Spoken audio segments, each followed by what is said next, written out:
games. It's ScrubGames. Drop a like, drop a sub, go ahead and subscribe to ScrubGames.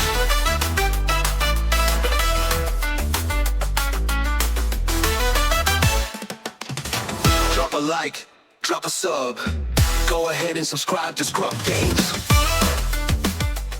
How's it going, Scrub Gamers? Welcome back to another video here at ScrubGames, and today we have the next installment of my Understand How to Build series, where I go over all the leaders in a given set to help you understand how to build them to suit you in your playstyle. Now we've covered the aggression, we're on aggression, we've covered the villainy side of the leaders, now we're going over the heroism side, and we're going to start off with Kit Fisto out of the two. So, before we get into it, feel free to like, comment and subscribe to keep updated with my videos as and when they drop. And also by clicking that notification bell, you can get alerts when my videos do drop, so you can watch them either there and then, or at a later date that suits you. And we all are also on our way to 2,000 subs. That is our next goal after reaching 1,000 earlier this year, or this year or last year. And we're really close now. We're almost in the single digits. We've just got 13 subscribers as of recording. So if you can help out, that'd be fantastic. If you already have, then thank you very much. Now let's get into helping you understand how to build Kit Fisto. So, first thing we're going to do is start off with the leader, because Star Wars Unlimited is a leader-based game, and you can't really play without one, because they're normally going to be what you build your deck around, including when it comes to aspects and things like that.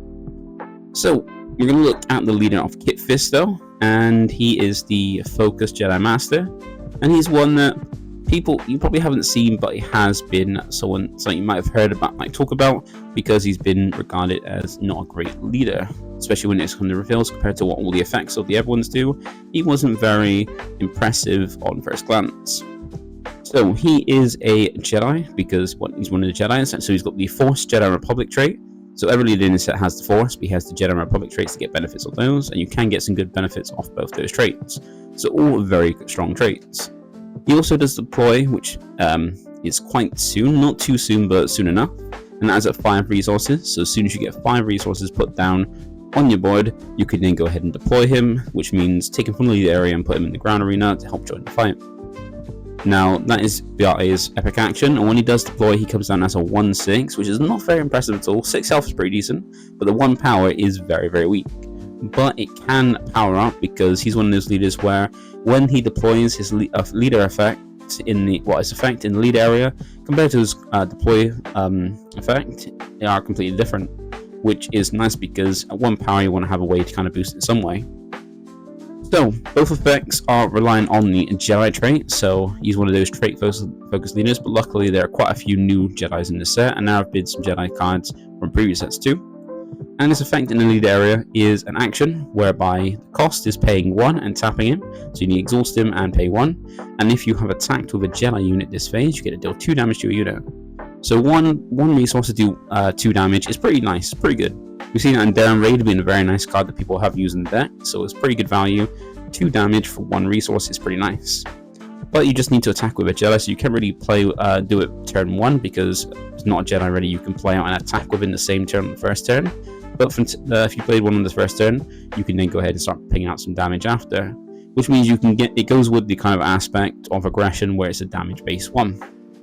When you do deploy, so when he does come out and deploy as a 1/6, he then has his effect change, and now it's still relying on Jedi, but he's got the keyword Saboteur, so that means he can defeat shields on any unit attacks, and ignore sentinels to not be brought down by them, which means you can kind of use him as a finisher to finish off some damage even through sentinels as well. But his effect now is this unit gets an extra 1 power for every other friendly Jedi unit. So the more Jedi units you have on board, the stronger he gets. So he's not just one of those units, one of those leaders that can come down with a certain amount of power and then hit for however much. He can come down and hit for quite a bit depending if you can spam out Jedi, which is going to probably require you to play quite a few Jedi in your deck, but luckily there are some good ones in different aspects, so that's nice there. And it means you can get power 4, you can be very weak. So that's the leader. So now we kind of understood that. We kind of always want to understand a leader. So when it comes to building the deck, you know how to build around him, and luckily we know that he needs a Jedi trait to benefit from both sides. Also, don't forget, Kit Fisto has a showcase, which means it's just an alternative art, because showcase are just alternative, more shiny arts you can get, so the higher rarity your deck that you can get. But luckily, since it's just an alternative art and art is subjective, it's not like a requirement to get, because with art, since it's subjective, if you like it, fair enough. If you don't like it, that's also fair enough, because the only opinion that matters when it comes to alternative arts or any art is yourself, because you'll be the one playing with the card, so you can decide if you want to get hold of it. Now, this showcase is a pretty nice one, probably one of the nicer ones compared to it. There are some like not great ones, some pretty nice ones, but he falls into probably a nicer look of ones, which is pretty cool. So that is the leader. Now let's get into the next part. So next we have learning the basics. Now this is a part where I go over basics of the game, so if you're a brand new player or a newer player, you can get all the information you need in one video.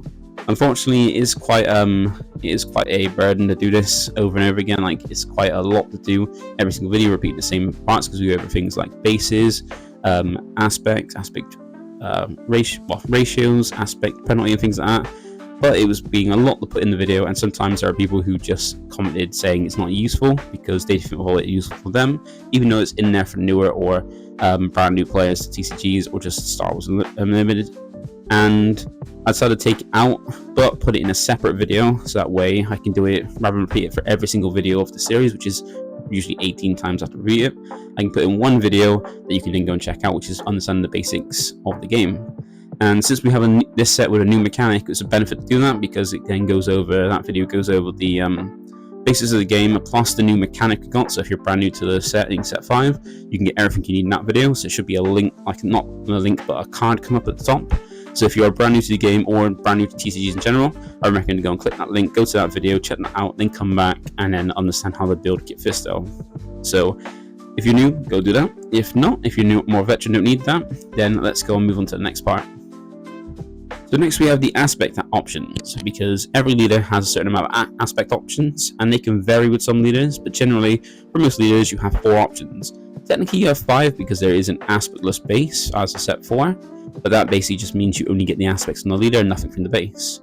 So we don't really opt for that, because unless you're a leader that has such a great effect you don't need another aspect, then you're not really going to go for that. And there's no leader I can think of apart from Hera that really wants to use that, because it's more beneficial to the base you can get, because normally going double aspect is better than going for just 2 aspects. So generally the 4 options you have are these ones. So you get the 2 aspects from your leader and 1 from the base. So depending on your base, you can either have double red, red blue, red green, or red yellow as your options. So what we're going to do is go through each of these 4 different options to see what's available to the leader in this, in this case Kit Fisto, and then as well see what benefits and cards there are to see if it's a viable option for them. So the first thing we're going to do is go over the aggression aspect, because this is the one you get from Kit Fisto himself. So with Kit Fisto, you're always going to have heroism and aggression no matter what build you go for, because that's what the aspects are on him. So for a base, if you want to go for it, you've got the force base, because remember, well, not remember because I don't think I've mentioned it yet, but Kit Fisto doesn't need to use a new mechanic, being the force mechanic. This is a mechanic where you can gain the force token and then use that for cost for effects that require to use it. Or if you've got, it could be for cards that need the force to be able to have a benefit of it.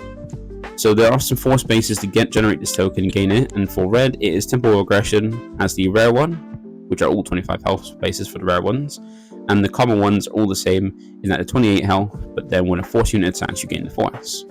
But for rare one the effect differs. They're all 25 health, but they got a different way of gaining the force, but for red both of them require you to attack.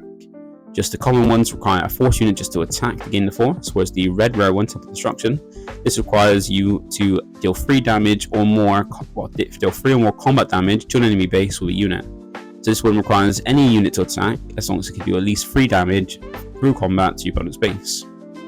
Now if you feel like you don't need a force base because you don't want to use the force mechanic, which you don't have to if you don't want to, you'll have bases in red like Tarkin Town, Thermal Slayer, and the normal 30 health Skullers bases as good option as well.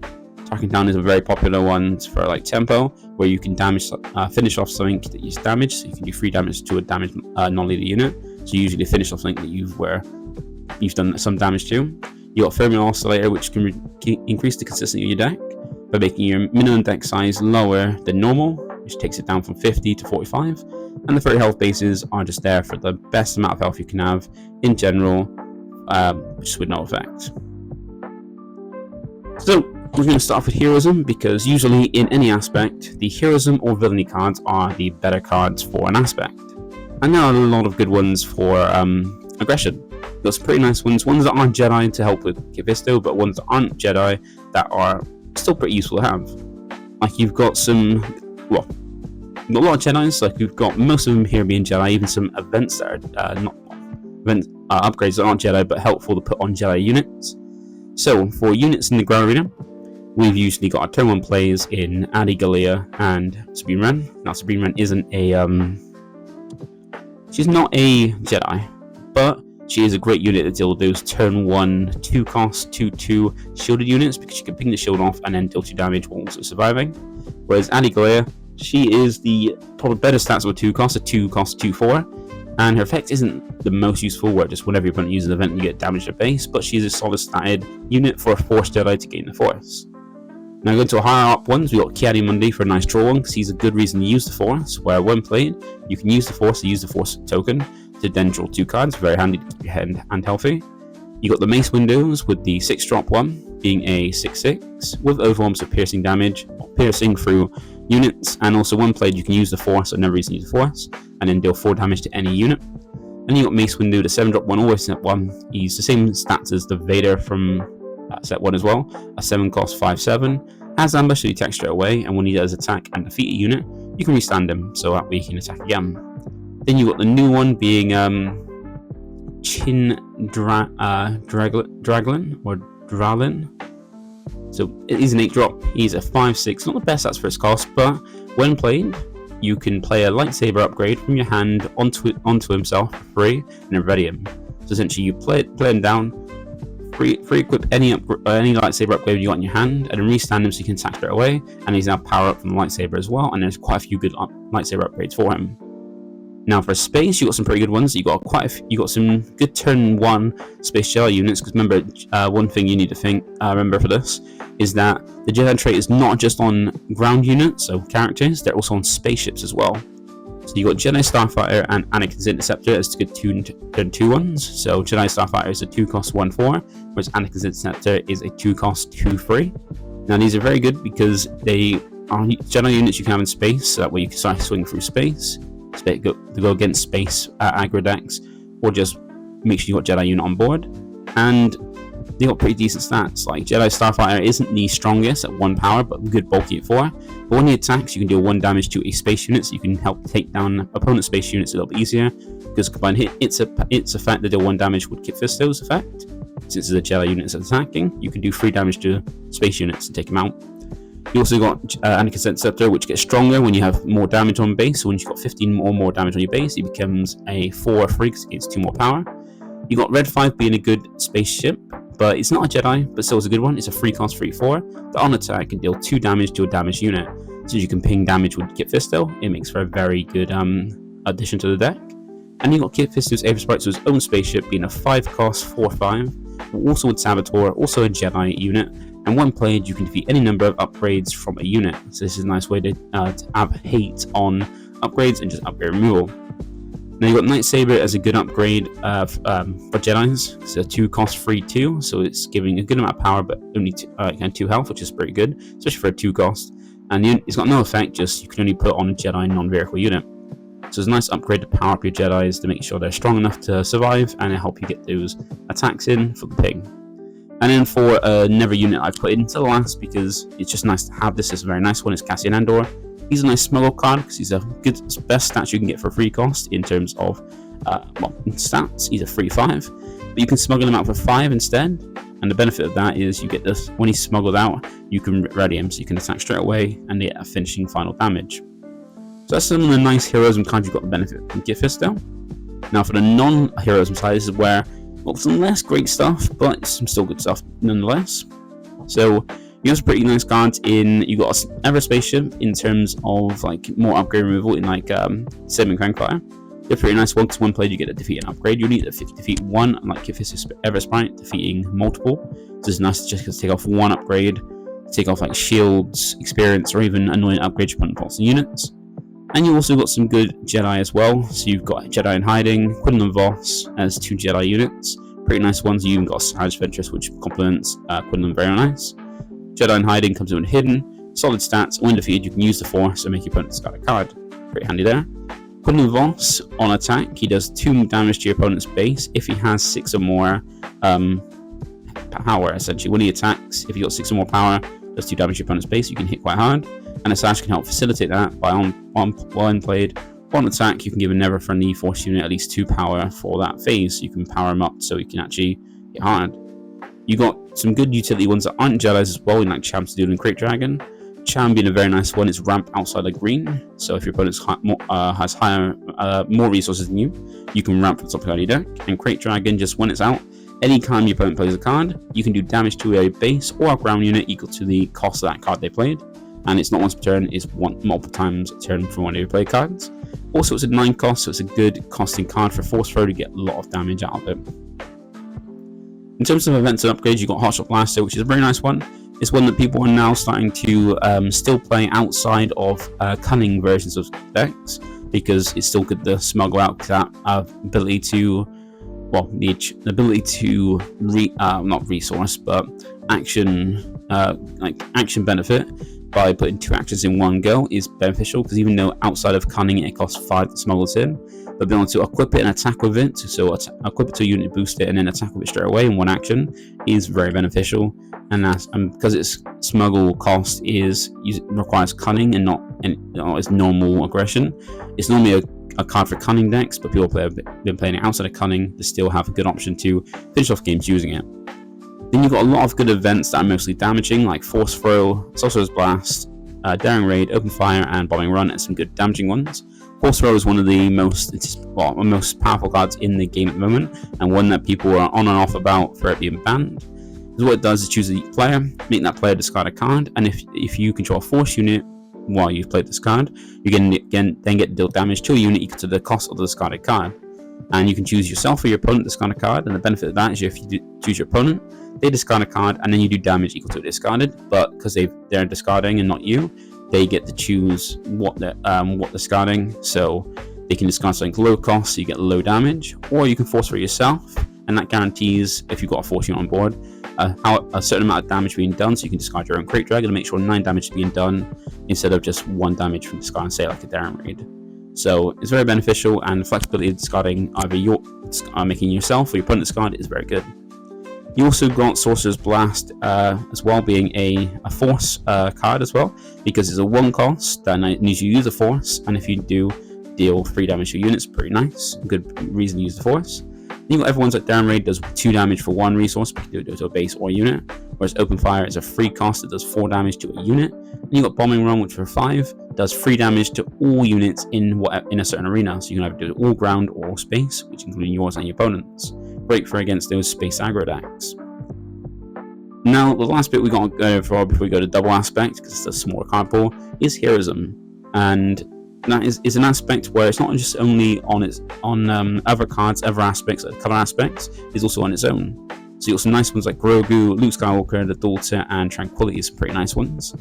So they're not Jedi, but Grogu is a very nice one to kind of heal damage off your units, and then heal up to 2 damage off your unit, deal that much damage to your opponent's units, which is really handy, because then it can undamage your units and then put on your opponents to finish them off, or even just keep yourself free. You got Luke Skywalker, which get a ability to use the Force to then power himself up and shield him up as well. The Daughter also using the Force, but then heal your damage heal your base every time you take damage. And Tranquility is a nice one that you can kind of loop itself. So when played, you can return a Republic unit back to your hand from discard back to your hand, which is another copy of yourself if you want to. And there are a lot of good Republic cards. And when it attacks, you can make the next 3 Republic cards you play that phase cost 1 less each. So those are all the cards you can get for Kit Fisto. Now let's have a look in double aspect to see the benefit of that. So for double aspect, essentially this is a small card pool, because what you're doing is you're sacrificing a whole other aspect in like Vigilance, Command, or Cunning, and gaining access to these 11 cards. Now, double red isn't the strongest of the aspects, it's probably the weakest of all, because the effects aren't as great as what the effects are in the other double aspects, and also it's got less cards, because unlike the other aspects, they all got an extra 2 double aspect cards in this set, whereas red only got 1. So it's got Shaft in that aspect, in that form of it, and also in just its cards not being that strong. like it's mainly like the nice thing about red is it's got a focus on like identity in damaging, upgrade hate, and also drawing. So it can draw you cards, it can damage units and bases, and also even like deal with upgrades, which are pretty nice. But these are the cards you have. Now you got to think about when you go for double aspect. If you're sacrificing a whole other aspect, is that worth gaining access to these just 11 cards? Are these 11 cards worth losing a whole aspect of cards over? What we're going to do is check out and see what of these, like which of these cards are actually useful. And out of these ones, only 2 I feel are useful. Because remember, you need to focus on Jedi. So any of the units, which are 5 of them, no, sorry, 6 of them, aren't Jedi units, they're not really going to benefit you. And even then, they're not really worth it when like in the same costs or kind of effects, you got some Jedis which can do better. And in terms of the events, are they gonna be worth it? And aggression is a pretty nice one because any of the double aspect events from set 1 are good for the double aspect decks because they give you 4 options. You choose any 2 resolve how you choose. And aggression is very nice because especially when it comes to its main like draw now is that you can knock up upgrades and then either go damage or draw cards, or even restand units so they can finish off the damage, be very aggressive. And you've got twice the pride, which is a nice little upgrade, which can give 4 power to a unit, but deal 2 damage, which even benefit things that have grip.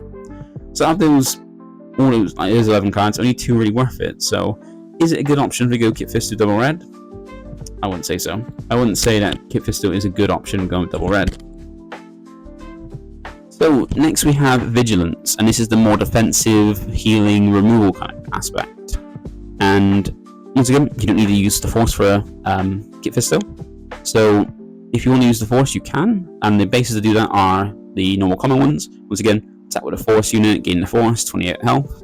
And the rare one is Virgin's Temple, 25 health like the rest. But this is one that allows you to have the Force before you start your next turn, but you only get the Force once a turn. And that is through its effects by when the regroup phase starts at the end of your turn. If you control a unit with 4 or more remaining HP, you gain the Force.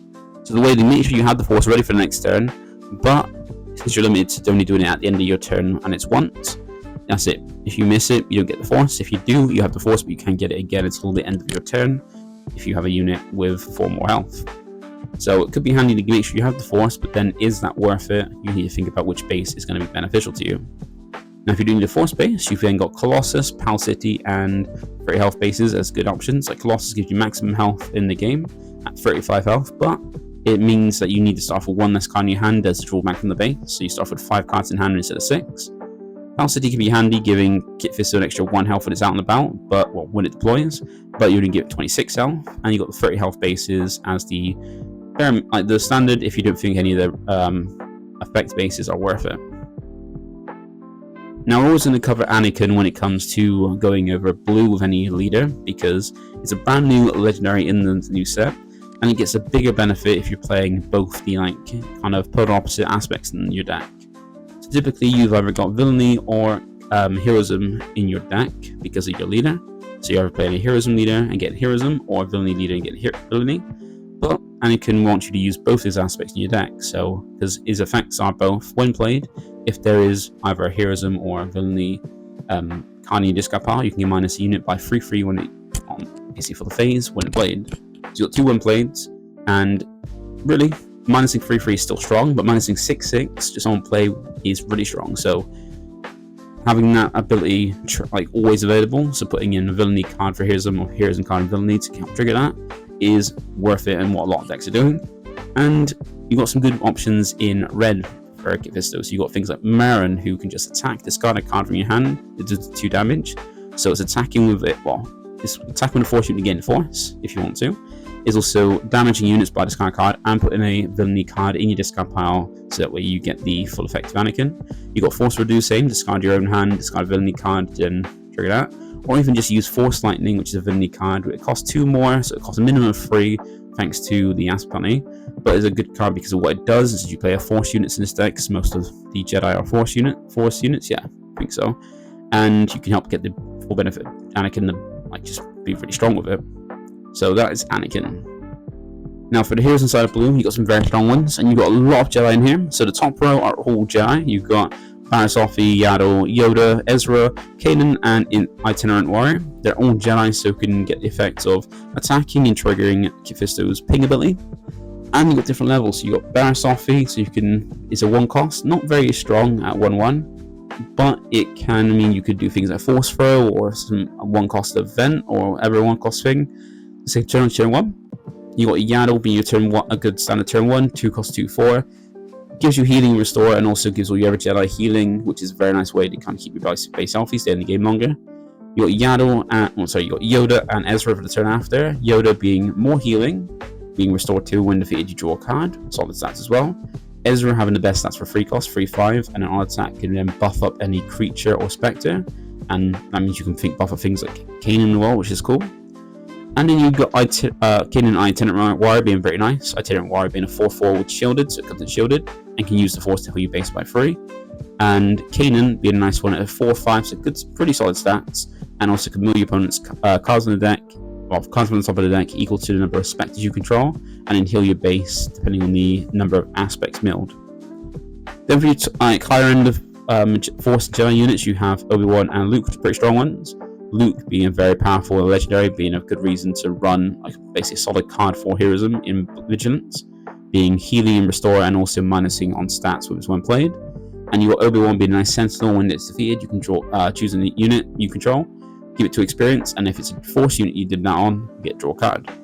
You also got some good space units that are also Jedi and pretty nice ones as well, like Concord and Instead being a nice space sentinel for against your space aggro decks. And Obi-Wan's Abrams might be a good space sentinel as well, a 5 cost 4/6, so a bit more health than Kit Fisto's 1, but it's got 1 plate on attack, where you can deal 1 damage to itself, then deal 2 damage to another space unit, so you can be away the combat in the later game, or later stages of the game against space aggro decks. And you got some good Force units and upgrades, like Jedi Lightsaber and the Forces With Me, being both nice cards.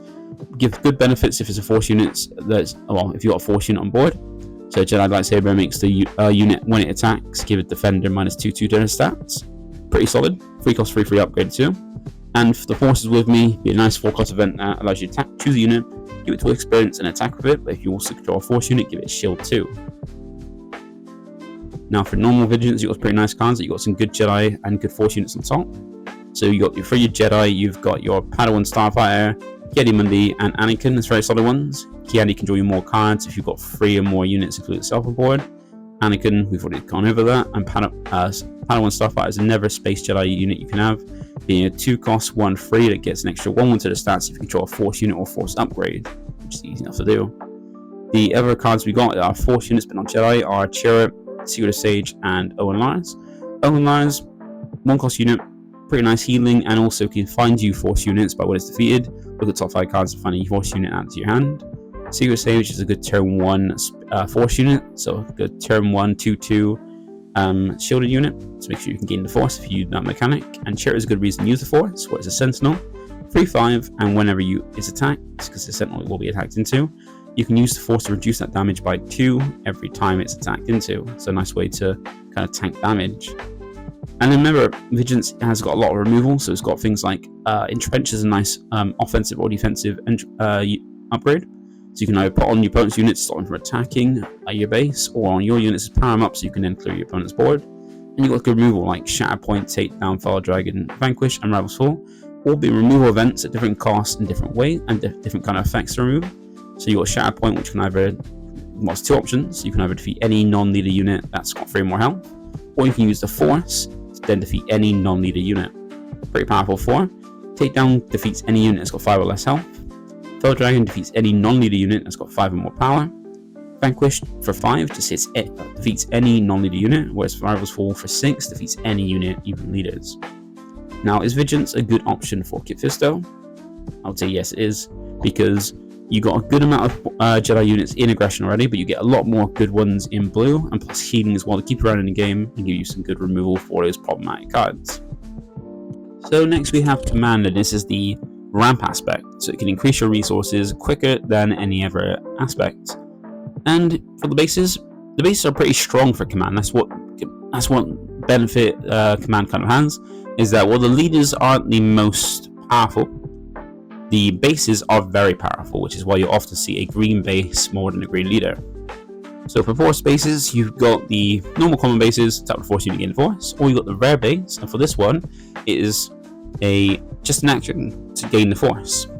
But the downside to it is you can't just be gaining the force whenever and not have a drawback, and it is the fact you can only use it 3 or more times in a game. So if you feel like you don't need to use the force more than 3 times, which you don't have to with Kit Fisto, so if ever effects, use the force, but you don't need to use it more than 3 times, then Mystic Monastery could be a good one for you. Otherwise, you can go for a force base, which is attacking with a force unit to gain the force. Now, for the ever bases you got Energy Conversion Lab, or ECL for short, Data Vault, and the normal 30 health bases. Energy Conversion Lab and Data Vault are very strong bases that have been very strong throughout their releases of the game, so ECL being the best base for the first 2 sets, Data Vault being very powerful and probably one of the best bases from this 4th set when it was released, and they have benefits for that. What Energy Conversion Lab does is it allows you to, for an epic action, so actually use once a game, is play a unit from your hand that costs 6 or less, paying the cost, and then giving it ambush for this phase. Ambush being a very powerful keyword, especially on certain cards as well, because there are some cards that would be a lot better if they are ambush, but this is a way to give them that. Then Data Vault gives you a bit more health and 3 more health than usual, but costs 6 more cards you minimum your deck. So like for a Moss Slayer, it does the opposite, where instead of reducing your deck size, it increases it, and it makes it go from 50 to 60 minimum. Then you have the 30 health bases, where if you want those bare minimum, you don't need to use force, you can always go for those. Now for ramp cards, because remember it is a ramp aspect, you've got some good ones here. So you've got 4 different ones you can use, you've got some others as well. These are the main 4 you probably see that just need to use the force. So you've got Resupply Carrier as your simple ones, just play it, and ramp. So you play it out, ramp the top card of your deck, resources, but it's a high costing one at 6. So it's more for your later game one you're going to be using it. So the ramp more if you want to go really, really high resources. You have Parsley Head and Spark of Hope, which are the lowest costing ones at 2, so you ones you can play on turn 1, but they require extra steps to ramp. Parsley Head, you've got to put on an opponent on a unit that's not yours. Then after that, defeat the unit, and then claim the bounty to ramp your resource for the top of your deck. So more steps. So what you can put on the unit turn 1, you can't defeat until turn 2. And the same with Spark of Hope. You need extra steps, where this is a 2-cost event that allows you to choose a unit in your discard pile, and if it was defeated this phase, put it in your player's resource. So you need to first play a unit out, then have it defeated, then have the resources to play this to ramp that unit into your resources. And then the easiest and best one you've got is Resupply. It's a 3-cost event, so the as early as turn 2, and it just puts it into play as a resource, so you play it, resource it. Simple as that, easiest one to do. Now with Heroism, you've got some really nice cards. You've got a lot of good Jedi cards as well, and some pretty strong ones. So the top ones are all the Jedis, most of the good Jedis that you have. So you have Jedi Consular, Gungi, Obi-Wan Kenobi, Eve Koth, Killer and Beck, and Yoda. Now they vary in levels of cost, but they're very, very strong. Some of them require to use a force, some of them don't. So if you turn 1 players, you've got Jedi Consular and Gungi. These are pretty nice. Gungi being very good stats. A 2/5 is very strong. It's even stronger than the things like Yaddle, which is a 2/4, but it has no effect, but it has very strong stats. You also got Jedi Consular, which has a nice effect to use the force, where by using exaction, tapping you use the force, you can play a unit from your hand that costs 2 less. So you can essentially play a card 2 turns earlier than it can normally come out. Then you've got Obi-Wan Kenobi being a nice Sentinel, a 3 cost, 3/5, very solid stats, and when you play a force unit, including himself, you can make him gain Sentinel. Your Eve Koth who is more ramp, it's a 4 cost, 5 force, solid stats, and when defeated, you can use the force, and if you do, put it into play as a resource, so you can basically, when dying, use the force to ramp himself. Then your top end is Killer and Beck and Yoda, very strong cards, Killer and being a 7 cost, 7/7, where when played, you can look at the top 7 cards of your deck for a unit, reveal it, and play it, and it costs 3 less. So you can essentially play out any unit from your top of your deck, and it costs 3 less than normal. So if it's anything that costs 3 or less, play it for free. Absolutely free. Where if it costs more, you can play extra resources as long as you have them to play out bigger things from the top, and it's a way to spam out, especially with UV reinforcement. Then Yoda's a nice one, where it's once again in everything to use the force, where when played, use the force, and if you do, heal 5 damage from a base. 5/9 is pretty good stats for 8 drop, and also whenever you use the force, you got this ever effect, which you can do damage to a unit equal to the number of units you control twice, or times 2. So actually you do 2 damage for every unit you control to a unit whenever you use the force. So if you've got 2 units out and use the force, Yoda will do 4 damage, kind of thing like that. You also got some spaceships as well, like you've got a good pilot in Chewbacca, which is a nice anti-control one, where one it's out on the board as a normal unit or as a pilot, it can be defeated or bounced back to hand by your opponent's card abilities, which means it can't be removed by removal by your opponents, and it can't be bounced back by your opponent either, which makes it a very good card for against anti-control and a very strong one to protect those units. You have good space units that aren't Jedi but are good ones, like Blue Leader and Bright Hope. Blue Leader being a nice ambush space unit that can also switch arenas if you pay the extra 2 resources to do that, while also gain 2 experience. And then Bright Hope's a nice space sentinel, can even bounce back a ground arena unit to then draw a card and have it to play back out to get those 1 plays on again. You also have good upgrades like Yoda's Lightsaber, be a nice one, a nice way to use the Force as well. When you play it, you can use the Force if you do heal 3 damage from a base. You can not only can you buff up a unit, but also heal your base, which is pretty nice, and even trigger Yoda. And also you have the Spark Foot ramp card and also Yuri Reinforcement. This is a nice one to spam at your board because for 7, it looks at the top 10 cards of your deck, plays up to 3 units with a combined cost of 7 or less, and plays them out for free. So you can even bring out off aspect cards out of this and not worry about the aspect penalty. So you can either play out 1 big 7 drop or 3 little units depending on what you can see. And then for normal command, this is where it's a little bit weaker, but you got some good stuff. So you've got Cobb Vamp, Hu Yang, Maz Kanata for your free cosplays, as like some pretty nice ones. Maz Kanata is a nice like one of those battle tricks where you can allow you to, when played, attack with a unit, certain kind of trait, and give it extra power for that attack, being 2. You got Hu Yang, who's a Jedi, so that helps towards Kit Fisto to be able to attack with it to then ping damage. And it's got a nice effect for when it's played, white's on the board, you can choose another unit. Well, when it's played, you can choose another unit, and white sticks on the board. That just unit gains 2/2 to its stats. So permanent buff, white stays on board. And Cobb Vamp is a nice one where when defeated, you can look at the top 10 cards of your deck, mill 1 of them that costs 2 or less, and then play it for free at some point during your phase to keep a unit on board. You also got some nice other units like Jedi Temple cards, being a nice ambusher, a Force unit, and a Jedi to attack. Also restore 2 to heal, and also gain the Force, and then be a Jedi to ping. You got Dagger Gun Master, which is a nice way to find some Force units to maybe get some of those Jedis, so you can then, Jedi ground units to then go ahead and ping. And it does that by using the Force whenever it's played or defeated. And you got Terentarak, which is a nice ambusher against decks that have Force units, because while your opponent controls Force unit, it gains ambush. You also got your big vehicles in Resupply Character Ramp, and even Reinforcement Walker is your big top end, which you can either gain your cards whenever it's played or attacks, or you can discard mill the top card of your deck to draw basically heal 3 damage. Pretty nice there. You also got Never Lightsaber in General's Blade, a very nice one, because it's beneficial, because if it's equipped to a Jedi, it gives the unit ability of, when on his attack, you can play the next unit you play costs 2 less.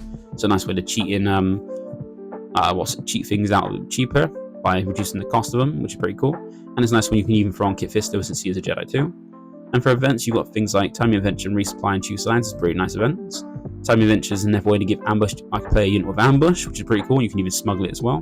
Whereas Choose Sides is a big high cost event that can choose a unit both you and your opponent control and switch control of them. So you can give your opponent your weak unit while taking their big unit, which is cool. So is Command a good aspect to play for Kit Fisto? I'll say yes, it is. It's a very nice one because you get some really solid Jedi units, very good ones to benefit from Kit Fisto. Make use of his ping as well, and also just spam the board. So when he does deploy, he becomes out a little bit stronger than his normal stats. Then we have the last aspect of Cunning. Now this is one where usually the leaders and cards are very strong, but the bases kind of lack. So for the Force bases, you have to standard attack with a Force unit gain the Force, so got that. Or you have the rare one, which is 25 health, and as an action whereby exhausting a friendly unit, you can gain the Force. Now, unlike the other rare bases, you can use this to gain the Force multiple times, and a lot more than just 3 times, like the green one. But it requires you to exhaust your units, and Kit Fisto requires you to attack with Jedis. So if you're exhausting your units, you're not really attacking with them to get the benefit of Kit Fisto, so it kind of like goes against what Kit Fisto wants to do. So it's not a great option, but it's an option. But then again, Kit Fisto doesn't need to use the Force. And the other bases you have, which aren't really that great, you got Petronac Arena, which gives Kit Fisto an extra 1 power, so the opposite of Pal City.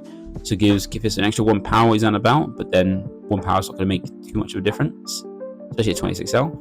You got also Nabat Village, which is a nice one to increase consistency. It's got 2 effects. First one is that you draw 3 more cards than you normally do when you start in hand, but you have no mulligans. You open with 9 cards instead of standard 6.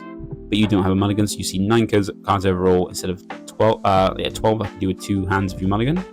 And also you don't get to keep those cards because at the start of your action phase, you have to put 3 cards from your hand at the bottom of your deck in an order you choose. So you don't get to keep the 3 cards you see extra, but it means you have a larger hand in one go to make sure you got a more consistent opening, to make sure you're seeing what you want to see, so more consistent. And if you don't like any of those, you got the 30 health bases as well.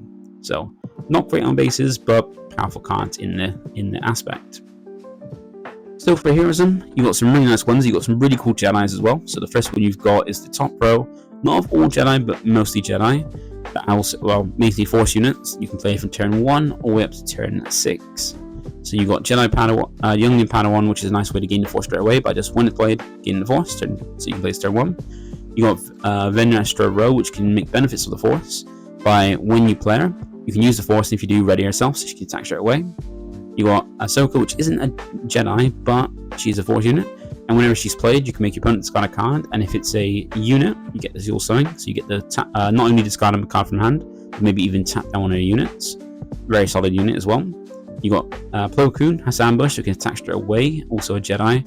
And if you've got 2 other units alongside him on the board, he gains raid free, so he hits really hard. You got Depa Believer a turn after that. So 6 resources, so you can ambush and also saboteur as well. It's pretty nice. And you got Qui-Gon being your 7 cost ambusher, which when defeated, you can then choose one of your opponent's ground arena units that's not a leader, and make your opponent either put them on the top or your bottom of your deck, off their deck. Got some other units as well, like Fireball for space. Isn't a Jedi, but still it's a nice ambusher for space to help clear those space units. R2-D2 to get some consistency going as well. By when played, you can discard a card from your hand, and if you do, look at the top 3 cards of your deck and pick one, add it to your hand, put the rest at the bottom of your deck. So pretty nice way to get consistency in a turn 1 play. You've got Ezra has also been another cool Jedi unit you can play. Well, not a Jedi, but a Force Rebel Inspector unit. 3/4 like Venestra, but when it attacks and completes that attack, means it attacks and survives. You can look at the top card of your deck, and you can either play it if you've got the resources, discard it if you don't want it, or you can leave it there on top of your deck if you want to draw into it. Then also, you've got some good events as well, like Clear the Field, Spark Rebellion, and Bamboozle, all nice little ones. Clear the Field can help deal with those like kind of space spam next on Vader to help choose their token units and bounce all of their token units back to hand, so get rid of all the token units, or even just bounce back one of their units, and if it's got never more other copies of itself of the same name on the board, bounce those as well. But it's only up to the cost of 3 or less. You got Spark Rebellion, which is just look at your opponent's hand, discard any card from it. So a very strong card, very nice one for hand control, and just to see your opponent has a good option for turn 1 if you've got no turn 1 units. You got Bamboozle, which can knock off all the upgrades on a unit and exhaust the unit as well. So exhaust it, knock off all the upgrades back to their hand. So anything that's like experience or shield just get removed, while anything else is equipped onto it gets bounced back to hand. And you can also play this for free by discarding another Cunning card from your hand instead of paying its cost. Now on the normal Cunning side, I've also put Shotshot Blaster back in here as well, because this is probably better in it costs less in terms of smuggling for your Cunnings. It's got the Cunning aspect for a smuggle cost. But you've got some other units, not really many Jedi. You only got really Dooku for your Jedi units, but you got some other Force units like Mysterious Hermit, Lifewing Sage, and Sorcerer's Tomb. None of those are particularly amazing, but there are more Force options if you go for a Force base. Otherwise, you've got some other good units like Guerrilla Soldier and Genius Patrol Fighter for nice ones. Guerrilla Soldier doing indirect damage to your opponent, and if any of that damage hits their base, you get to restand themselves, so you can attack the turn he's played. And Genius Patrol Fighter is all about bouncing back and disrupting your opponent's lower cost, so you can exploit your units by defeating them, play it cheaper. You also got some good events as well. Like you've got Psychometry, which is a pretty nice one. It's a 1-cost Force event, which allows you to choose another card in your discard pile, so you can't play it without anything in your discard pile. So you choose another card in your discard pile, and then it's just top 5 cards of your deck for a card that shares a trait with the card you chose, reveal it and draw it. So it's a nice way, and since it's Force, if you've got another Force cards in your discard pile Jedi, you can use it to find other Jedi or other Force cards from the top 5 cards of your deck, which is pretty nice, pretty cool card. It's a nice card you can put if you want to. You've got Shin Flurry, which allows you to play a Force unit from your hand. So it's like a time dimension, but for Force units. So it plays it with ambush, but instead of being able to smuggle, it's instead got an effect where the next 2 damage it will be dealt is prevented by 2. You also got Outmaneuver to just rest an entire arena's units, but if you're forcing your opponents. And then you've got another turn to cheat out units by, if you've got 1 unit on board, you can play another unit from your hand that costs 2 less, or costs 5 less, because it costs 3, so it's kind of 2 cost reduction. and as long as it shares the same trait as the unit you have on board, and you also got Waylay for temporary removal as well. So some pretty nice cards in Cunning, but is it a good option for Kit Fisto? I would say it is. Like, even though it hasn't got the best option for, like, it's got some good Jedi options. You also got Jedi options for aggression, but you can make for a very aggressive deck with it, especially with things like if you're using Force, Finesse Road to push damage, and also some good disruption events. It could be a very nice aggro version of Kit Fisto to try out. So it's not unlike Double Red, where it's very lacking in terms of like options of things that make use of Kit Fisto. Actually has a good way to play it. Lastly, that brings us to the last bit of the video, being my preferred aspects. This is something I've put in since set 3, because before that I was getting a lot of questions about if I would play that leader, what would my preferred aspects be? And since this is a video to help people understand how to build a unit, and even though they can go for all this information, get all the help they need, but then still be unsure how they want to play it, especially with some leaders where they've got multiple different options that are valid and worthwhile, it can be nice to have a bit more information to help out. So I like to put my preferred aspects in, so if I were to play a leader, how would I build it? For Kit Fisto, if I would play him, which I will by playing because he is quite fun, I like to play these different kind of leaders, I will play him green because you get some really good cards like benefits, like General's Blade is a very nice card. I love General's Blade. It's my favorite upgrades. I do like the lightsaber upgrades because it's my favorite part of Star Wars. It's the Force and lightsabers. So you're gonna have this put on your leader, make him bigger, more bulkier, so it then turns to a minimum 4/9, plus also reducing the cost of things and having some big units like Kidder and Beck and Yoda play out. It's just fantastic. So if I would play Kit Fisto, I'll play it green. And that is it for the video. So hopefully it's helped you understand how to build Kit Fisto to suit you and your playstyle, all the information you can have and all the help you needed to try it out as well. And that is it for the video. So thank you for watching. Feel free to like, comment, subscribe, and enjoy Kit Fisto, and join us tomorrow when we check out and help you understand how to build Rey for the last of the aggression leaders. Bye for now.